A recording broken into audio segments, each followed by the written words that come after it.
Bismillahirrahmanirrahim. Assalamualaikum warahmatullahi wabarakatuh.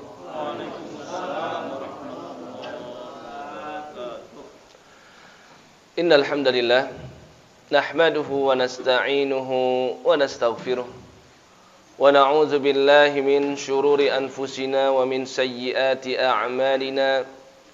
May yahdihillahu fala mudilla lahu ومن يضلل فلا هادي له اللهم صل على محمد وعلى آل محمد كما صليت على آل إبراهيم وبارك على محمد وعلى آل محمد كما باركت على آل إبراهيم في العالمين إنك حميد مجيد اللهم سبحانك لا علم لنا إلا ما علمتنا إنك أنت العليم الحكيم وعلمنا ما ينفعنا وانفعنا بما علمتنا ربنا زدنا علما وارزقنا فهما آمين ya rabbal alamin.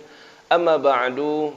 Insyaallah pada sore hari ini dengan izin Allah kita melanjutkan pembahasan kitab Riyadhus Shalihin, yaitu masih pada bab sabar, dan kita masuk pada hadis nomor yang ke-42. Hadis ini diriwayatkan oleh sahabat Nabi yang mulia yang bernama Ibnu Mas'ud atau Abdullah bin Mas'ud radhiyallahu taala anhu. Sudah sering sahabat ini disebutkan, sudah juga sering kita spesifikasikan atau kita sifatkan ciri khas beliau seperti apa di antara para sahabat-sahabat Nabi yang lain. Dan juga sudah kita tegaskan Ibnu Mas'ud merupakan di antara sahabat Nabi yang paling banyak meriwayatkan hadis. Maka tidak usah asing dan tidak usah aneh ketika nama beliau sering disebutkan ketika meriwayatkan hadis Nabi sallallahu alaihi wasallam. Dia bercerita bahwasannya lamma kana yaumu Hunainin, ketika Nabi sallallahu alaihi wasallam setelah menyelesaikan perang Hunain. Ya, jadi ini suatu kejadian ketika Nabi sudah selesai memenangkan perang Hunain. Dan perang Hunain di antara perang yang ada di akhir-akhir kehidupan Nabi sallallahu alaihi wasallam. Dan perang Hunain merupakan perang yang dianggap jauh lebih mudah dibandingkan perang Badar. Dikarenakan apa? Ketika masih perang Badar, perang Uhud, Nabi sallallahu alaihi wasallam bersama para sahabat itu masih menjadi minoritas. Namun ketika perang Hunain, ketika perang Khaybar dan perang-perang setelahnya seperti perang Tabuk, maka kondisi Nabi bersama para sahabat itu sudah menjadi mayoritas. Dan ketika itu kondisi Nabi SAW dan para sahabat sudah memiliki kekuatan militer yang begitu kuat, dikarenakan mereka sudah berhasil menguasai kota Makkah, ya, alias Fathu Makkah itu sudah selesai. Nah, perang Hunain termasuk perang yang terjadi setelah Fathu Makkah dan di tahun yang sama dengan Fathu Makkah, yaitu tahun 8 Hijriah. Sering disebut juga oleh para ulama dengan perang Autos, kadang juga disebut dengan perang Hawazin, ya. Namun sering juga kita mendengar namanya perang Hunain, ya. Kata Ibnu Mas'ud, ketika Nabi setelah menyelesaikan perang Hunain, apa yang Nabi lakukan? Nabi secara adil membagi-bagikan harta ghanimah, ya, kepada orang-orang yang ikut serta dalam perang tersebut, ya. Namun kata Ibnu Mas'ud, nampak dari sikap Nabi seperti melebihkan beberapa orang, ya, dibandingkan sahabat-sahabat yang lain. Maka kata Abdullah bin Mas'ud, Nabi SAW athara Rasulullah SAW nasan fil qismah. Ketika membagi-bagi, Nabi melebihkan beberapa orang dibandingkan yang lain. Di antaranya kata Ibnu Mas'ud, Nabi SAW membagikan 100 ekor unta kepada seorang sahabat saja yang bernama Al-Aqra' bin Habis radhiyallahu ta'ala anhu. Ya, ibil dalam bahasa Arab ini adalah unta jantan. Mahal harganya, Pak. Seekor unta itu bisa ratusan juta. Ini diberikan bukan seekor, 2 ekor, 5 ekor, tapi 100 ekor. Ya. Kemudian kata Ibnu Mas'ud lagi apa? Nabi sallallahu alaihi wasallam wa a'ta Uyainah, juga memberikan sahabat lain yang bernama Uyainah. Ya, mithla dzalik, sama seperti Al-Aqra, yaitu 100 ekor unta juga. Wah, sudah 200 Nabi bagikan, ya. Wa a'ta nasan min asyrafil Arab, Nabi juga berikan beberapa pembesar dan pemuka orang-orang Arab bagian-bagian mereka. wa atharahum yawma idzin fil qismah, maka nampak di mata Abdullah bin Mas'ud dan beberapa sahabat yang lain sepertinya kok Nabi lebih mengedepankan pembagian kepada beberapa golongan. Enggak biasanya lah begitu, ya. Maka ada seseorang di antara sahabat yang berani dan sembrono berkata, faqala rajul, kata Ibnu Mas'ud, tiba-tiba ada salah seorang sahabat, dia berkata, wallahi, dengan sumpah dia ucapkan, demi Allah, inna hadhihi qismatun ma urida bihi atau ma udila fiha. Sungguh pembagian yang dilakukan Muhammad itu tidak ada keadilan di dalamnya. Nah, bayangkan Pak, Nabi dikatakan oleh salah seorang sahabatnya, Nabi sekarang sedang tidak adil nih membagikan harta ghanimah. Wallahi inna hadhihi qismatun ma udila fiha wa ma urida fiha wajhullah. Dan demi Allah, pembagian yang dilakukan oleh Muhammad itu tidak dalam rangka menginginkan keridhaan dari Allah Subhanahu wa taala. Nah, kebayang enggak, Pak? Nabi dikatakan seperti itu oleh salah seorang sahabatnya, ya. Namun Nabi tidak mendengar, ya. Yang mendengar siapa tadi? Ibnu Mas'ud. Maka Ibnu Mas'ud langsung berkata, wallahi, demi Allah, la ukhbiranna, aku akan kasih tahu kepada Rasulullah sallallahu alaihi wasallam, akan aku laporkan ucapan kamu kepada Rasulullah sallallahu alaihi wasallam. Maka Ibnu Mas'ud datang kepada Nabi sallallahu alaihi wasallam dan ceritakan apa kata Ibnu Mas'ud sikap Nabi sallallahu alaihi wasallam, fataghayyara wajhuhu hatta kana kasirfi. Seketika setelah aku ceritakan, Nabi berubah raut wajahnya menjadi merah padam, dan ini menandakan Nabi sangat marah. Ya. Kemudian apa kata Nabi SAW? Faman ya'dil. Kalau memang dikatakan aku tidak adil, siapa yang mampu lebih adil daripada Allah dan Rasulnya? Beliau berkomentar, faman ya'dil idza lam ya'dilillah wa rasuluh. Siapa lagi yang bisa adil ketika dikatakan Allah dan Rasulnya tidak adil? Ya, tentu keputusan Nabi berdasarkan wahyu, dan tentu itu adalah sebaik-baik keputusan dan paling adil. Maka Nabi sallallahu alaihi wasallam mengelola hati beliau, dan beliau seketika itu juga bersabda, yarhamullahu Musa. Semoga Allah Subhanahu wa taala senantiasa merahmati siapa? Nabi Musa. Mengingat tentang saudaranya Nabi Musa. Karena para nabi dan rasul itu bersaudara walaupun tidak satu generasi. Dan Nabi SAW itu pernah berjumpa dengan Nabi Musa ketika kapan?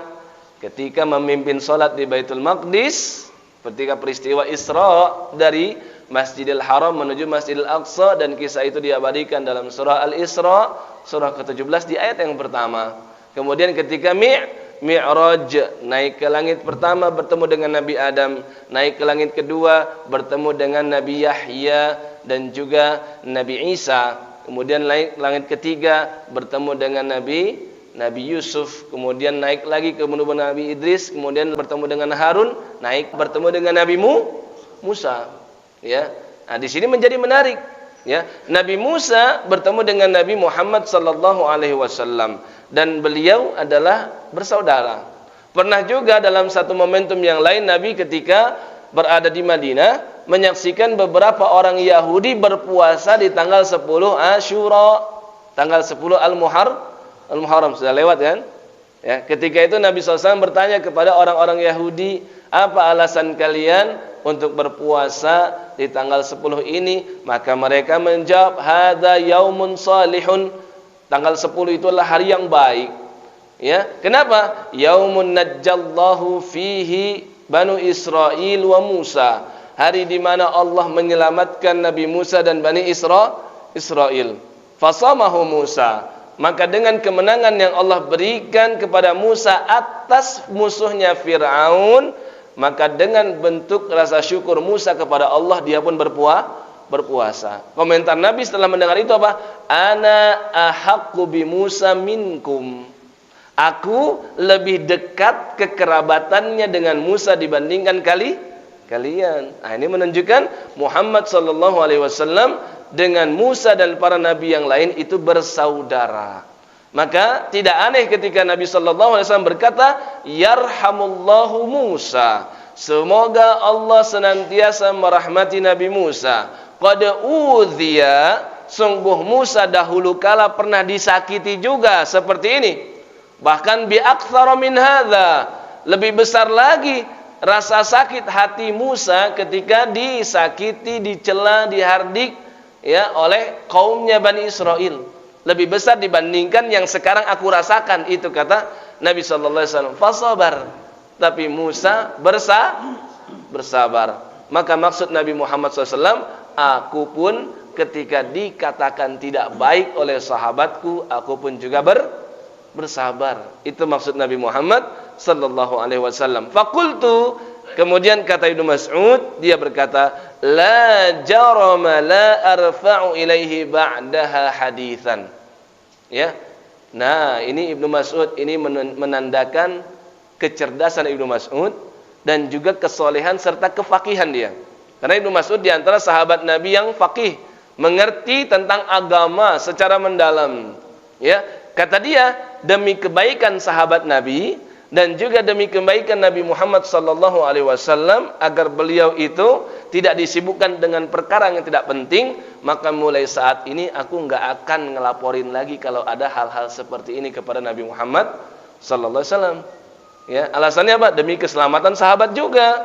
Khawatir kalau nanti Nabi tiba-tiba kelepasan mendoakan keburukan kepada sahabatnya. Dan dulu pun pernah Sayyidah Aisyah ketika menyaksikan Nabi SAW masuk ke dalam rumah dalam kondisi wajah merah padam, marah, maka Aisyah berkata, semoga Allah memasukkan ke neraka orang yang membuat engkau marah. Ya, Aisyah ngomong begitu, Pak. Ya, namanya istri jengkel ngelihat suaminya dibikin jengkel oleh orang lain. Itu kan adalah hal yang wajar. Dan saat itu Nabi tidak mengingatkan Aisyah, wahai Aisyah, kamu nggak boleh ngomong begitu. Artinya hal itu disetujui oleh Nabi. Yang berani-berani bikin jengkel Nabi SAW, maka dia dekat dengan neraka. Betul itu.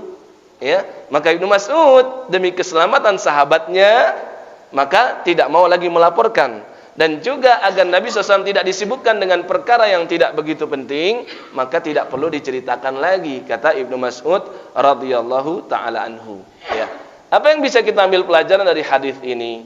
Yang pertama, kita harus mengerti betul bahwasannya keputusan utusan Allah Subhanahu wa taala, baik nabi ataupun rasul, itu sama dengan keputusan Allah. Harus kita yakini itu. Setiap keputusan Rasulullah, keputusan Nabi Isa, keputusan Nabi Musa, Nabi Ibrahim, dan nabi-nabi dan rasul-rasul terdahulu, semuanya itu sama dengan keputusan Allah Subhanahu wa taala, bukan keputusan yang bersumber dari pendapat dan hawa nafsu mereka pribadi. Ya, maka harus dimengerti prinsip Ahlus Sunnah wal Jamaah. Mereka harus meyakini segala ucapan, segala perbuatan dan pembenaran dari Nabi sallallahu alaihi wasallam itu semuanya bersumber dari wahyu, berasal dari Allah Subhanahu wa taala. Maka renungkanlah pada surah An-Najm surah ke-53, Allah Subhanahu wa taala berfirman, "Wan najmi idza hawa." Demi bintang ketika ia terbenam, ma dhalla sahibukum wa ma ghawa. Sungguh sahabat kalian yaitu Muhammad yang dimaksud ayat ini, ma dhalla, dia tidak sesat, wa ma ghawa, dan Nabi sallallahu alaihi wasallam tidak pernah keliru. Ya, ini menjadi jelas di ayat yang kedua, menunjukkan Muhammad itu adalah manusia yang maksum. Maksum itu terhindar dari kesalahan dan dosa, ya. Dan kemaksuman saat ini sudah tiada seiring wafatnya Nabi Muhammad sallallahu alaihi wasallam. Maka kalau ada yang mengklaim dirinya setelah adalah orang yang maksum, terbebas dari dosa, maka dia telah sesat. Karena maksum itu sudah hilang semenjak Nabi sallallahu alaihi wasallam sudah pergi dari dunia yang fana ini. Ya, ma dhalla sahibukum wa ma ghawa. Kemudian Allah pertegas di ayat yang ketiga, wa ma yantiqu 'anil hawa in huwa illa wahyun yuha. Muhammad tidak pernah mengucapkan kata dari lisannya yang bersumber dari anil hawa, dari hawa nafsu dirinya. Bukan. In huwa illa wahyun yuha. Tidak lain tidak bukan ucapan dia, perbuatan dia, dan pembenaran dia ketika ada sahabat yang melakukan sesuatu, itu semuanya adalah wahyun yuha, bersumber dari wahyu yang telah diberikan kepada beliau sallallahu alaihi wasallam. Dan kemudian prinsip ahlu sunnah wal jamaah juga meyakini kalau sudah demikian, ya, kalau sudah kita tahu keputusan Rasul adalah keputusan Allah, maka keputusan Allah dan Rasulnya adalah keputusan yang terbaik. Maka seandainya dihadapkan pada suatu pilihan, yaitu adalah pilihan kita lebih mengedepankan pendapat kita atau keinginan dan ego kita, namun ada keinginan Allah dan Rasulnya di sisi yang lain, mana yang harus kita kesampingkan? Ya, yang harus kita kesampingkan yang mana? Ego kita harus kita kesampingkan. Pilihan kita harus kita buang. Dan kembalikanlah kepada pilihannya Allah dan Rasulullah sallallahu alaihi wasallam. Ya. Dulu kala para sahabat demikian. Ya, ketika mereka masih sangat cinta dengan yang namanya minum khamr, Pak, arak. Ya. Itu begitu luar biasa arak melekat pada diri orang-orang Arab jahiliyah. Habis makan nasi, nggak ada nasi di sana ya. Habis makanlah mereka minum arak. Sambil nyemil kita tuh ngopi sama ngeteh, mereka arak. Ya, malam-malam ngarak lagi. Ya, dan seterusnya. Minum arak tuh udah kayak air putih mereka. Sudah terbiasa sampai-sampai diceritakan oleh Sayyidah Aisyah, seandainya Islam pertama kali datang dan firman Allah yang pertama kali turun langsung, la tashrabul khamra, janganlah kalian meminum khamr, niscaya orang Arab saat itu langsung lari dari Islam dan mengatakan la nada'ul khamra abada, kami enggak akan pernah meninggalkan khamr selama-lamanya, karena sudah menjadi tabiat. Maka Islam dengan hikmah yang datang, maka Islam pertama kali memberitahukan tentang surga dan neraka, fokus terhadap tauhid dan menghilangkan kesyirikan. Baru setelah mereka senang dengan ayat-ayat tentang surga dan mereka mulai takut dengan ayat-ayat tentang neraka, disitulah mulai disusupi beberapa aturan-aturan yang sifatnya lebih mengekang, perlahan-perlahan, sampai akhirnya Allah turunkan surah Al-Maidah ayat ke-90. Ya ayyuhalladzina amanu innamal khamru wal maisiru wal ansabu wal azlamu rijsum min amali syaitan fajtanibuh. Kata Allah, fajtanibuh, tinggalkanlah. Apa yang ditinggalkan? Al-khamr, ya, minum-minuman arak, minum-minuman yang memabukkan, wal maisir, perjudian, ya, wal ansab, memberi makan kepada berhala atau disebut di zaman kita dengan sesajen, ya, wal azlam, mengundi nasib dengan panah, semuanya adalah perbuatan kotor yang biasa dilakukan oleh syaitan, maka tinggalkanlah. Saat itu beberapa sahabat masih ada di dalam diri mereka itu enggan untuk melaksanakan itu. Tapi Allah Subhanahu wa taala telah berfirman kepada mereka, ya, wa ma kana lil mu'minin wa la mu'minatin idza qada Allahu wa rasuluhu amra ay yakuna lahumul khiyaratu min amrihim. Tidak pantas bagi laki-laki yang beriman dan wanita yang beriman, idza qadallahu wa rasuluhu amran, ketika Allah dan Rasulnya sudah menetapkan suatu keputusan, justru mereka lebih memilih keputusan dari diri mereka, an yakuna lahumul khiyaratu min amrihim. Mereka ingat dengan ayat tersebut, maka kata para sahabat, itu jalanan Madinah penuh dengan genangan air, yang mana air itu memabukkan, tidak lain tidak bukan mereka buang semua arak yang ada di rumah mereka, karena mereka yakin keputusan Allah dan Rasulnya adalah yang terbaik. Ya, Maka yang diceritakan Ibnu Mas'ud tentang sahabat tadi, yang mana dia menyakiti hati Nabi dengan mengatakan ini keputusan Muhammad, bukan ingin mencari ridho Allah atau dia tidak adil, maka dia tidak mengerti hakikat sesungguhnya keputusan Allah dan Rasulnya adalah yang paling adil. Ya, fama yukadzibuka ba'du biddin. Sering kan kita baca ayat itu? Ya, wattini wazzaitun wa turi sinin wa hadzal baladil amin. Dua ayat yang terakhir apa kata Allah? Fama yukadzibuka ba'du biddin. Alaisallahu biahkamil hakimin.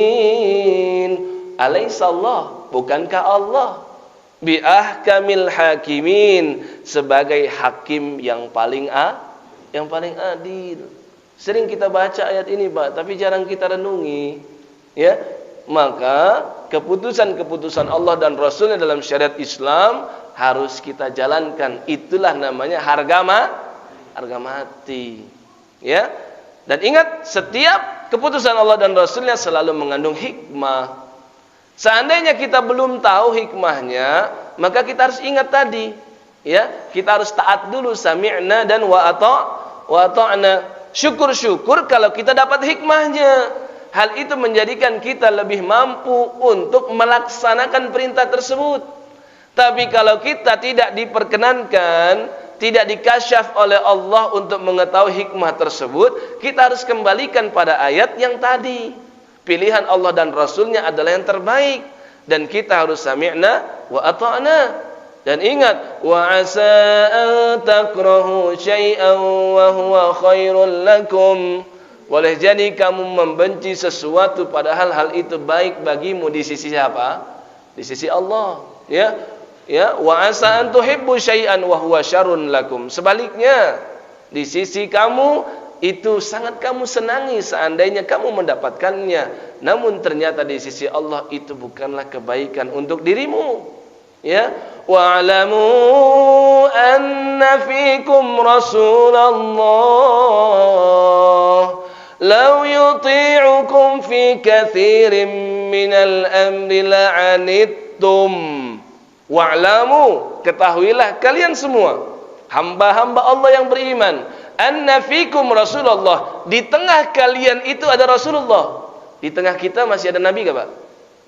Masih ada sunnahnya. Beliau jasadnya sudah tiada, tapi sunnahnya kekal abadi, maka Nabi tinggalkan untuk kita. Maka ayat ini masih pantas untuk kita amalkan. Wa'lamu anna fikum Rasulullah, ketahuilah di tengah kalian itu masih ada Rasulullah. Lau yuti'ukum fi katsirin minal amri la'anittum. Jangan dibalik. Seandainya Rasul yang justru taat dengan perintah kalian, justru hal itu akan banyak menyusahkan kalian. Kenapa? Akal kita terbatas.